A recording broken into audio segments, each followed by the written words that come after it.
Hey guys, I know it's been a minute since I've actually done a video like of myself talking, and it's just been like all deck profiles because I pretty much am graduating next week and then I'm done.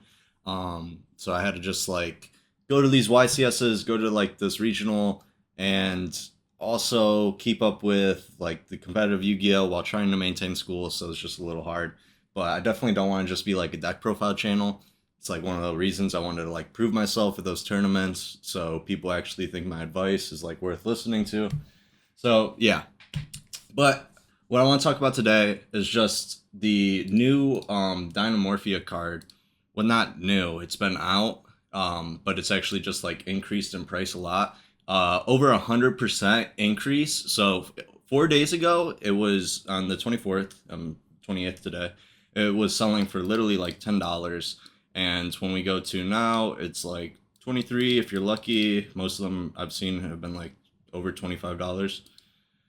So yeah, big increase. But is this card broken? Because it's really just because of an article that came out on like the OCG website, I guess, where people they posted the deck list and there's three of this card, three of the trap card in every list, and that's why I think this actually rose a lot. So let's go to what I'm talking about. It was this post that I think was what started everything.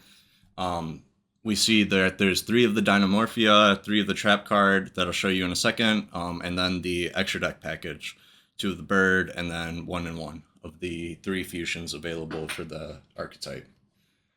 So I'm just gonna show you these cards real quick. We have the card that's been out. There's a Starlight Rare as well as a secret. When she's normal or special summoned, you can set a Dynamorphia trap directly from your deck to spell Trap Zone. And that's pretty much the main effect. If this card is destroyed by battle or card effect, you can banish one trap from your graveyard, special summon one level 4 lower Dynamorphia from your graveyard except herself. But, you know, we only play her, obviously, when we're referencing this list. So we have 3 Frenzy. This is the go-to trap. During your opponent's main phase, you pay half your life. Then you fusion summon using a monster from your deck and your extra deck. So you pretty much have to, for the Dynamorphia fusions we see for the materials, it's pretty much all 2 Dynamorphias. So we'd be using, in my opinion, this is what I think the correct play would be. You use the trap card, Frenzy, sending this, and Therizia from deck. Then you special summon this guy, Kentrigina. You can only use the following effects once per turn. During the main phase, quick effects, you can pay half of your life points and banish one Dynamorphia normal trap from your graveyard. This effect becomes that trap's effect. So we've already activated this. It resolves, goes to the graveyard. Then we activate it again using this. Why do we want to do that? So we've paid half our life for Frenzy. We're at 4K. Now we activate this, pay half our life to activate the trap again. Now we're at 2K. This card's 2K attack because it loses attack equal to your life. So it's going to be 3K by the end of this. Use her effect to fusion summon again, sending this and another Dynamorphia. So we've used all of the Therizias in deck and both our birds, because this card's effect is not very good, to summon Rexstrom. And Rexstrom says your opponent cannot activate the effects of monsters they control with attack more than or equal to your life points. So because we're at 1,000, they can't activate any monster that's over 1,000, which is pretty insane, right? That's why we want to get our life to as low as possible, just so we can negate all our opponent's effects.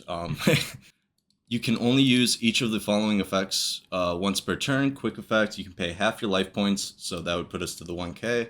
The attack of all face-up monsters your opponent currently controls becomes equal to your life points until the end of the turn. If this card is destroyed by battle or card effect, you can special summon level 6 or lower. So this says level 6, this one says level 4.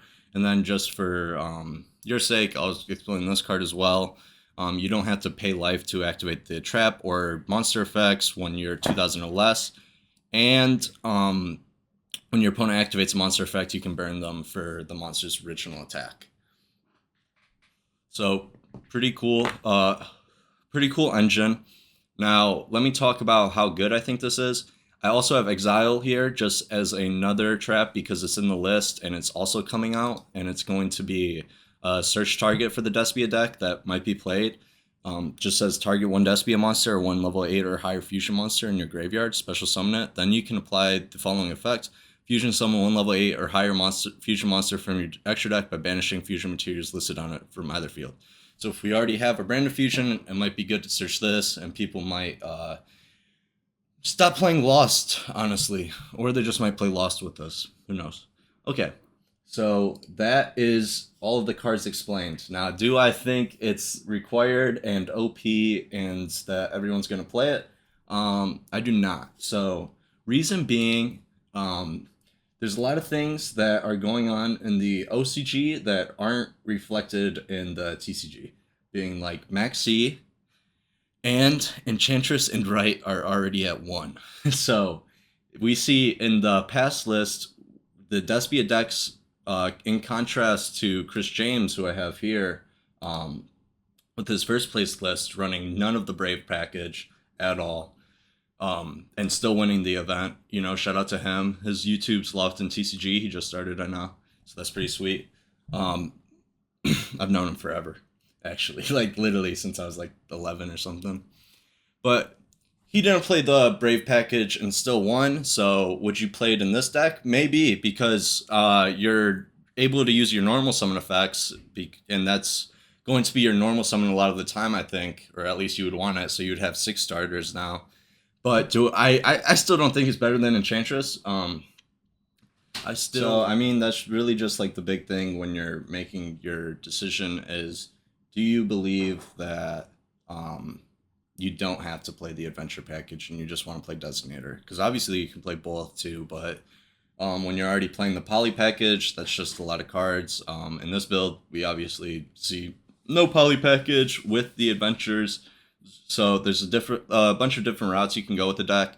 But I just wanted to say, if you are playing the adventures, it's just good to think, like, I don't know, a little critically about it, that like this is just another normal summon effect that we're not going to be able to use with our right. So, you know, especially since when playing the deck now, I have hands where I have a Luber and right, and I'm just trying to decide between the two. It definitely is a constriction. So that's all. I hope you enjoyed the video. Please subscribe, like, everything's in my description, and I appreciate you. Bye.